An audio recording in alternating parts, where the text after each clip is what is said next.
নমস্কার। আজ শিক্ষক দিবস।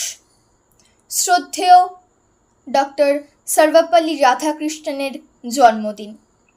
এই দিবসে তাকে এবং আমার সমস্ত শিক্ষাগুরুকে আমার প্রণাম ও শ্রদ্ধা জানিয়ে আজকের নিবেদন।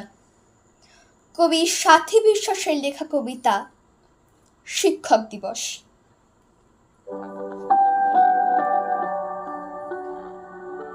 শিক্ষক মানে মনের মধ্যে শিক্ষা আছে যার, শিক্ষক মানে কর্তব্য আর ক্ষমার সমাহার, শিক্ষক মানে যিনি হলেন প্রকৃত শিক্ষাদাতা, শিক্ষক মানে পিতার পরে দ্বিতীয় পিতামাতা, শিক্ষক মানে ভাবতে পারি এমন একটি লোক যিনি আমাদের বন্ধু এবং পথপ্রদর্শক, শিক্ষক মানে একটি জীবন আদর্শ অখণ্ড, শিক্ষক মানে একটি জাতির শক্ত মেরুদণ্ড, শিক্ষক মানে আলোর দেখা সরিয়ে অন্ধকার। শিক্ষক দিবসের পুণ্য দিনে তাদের জানাই নমস্কার।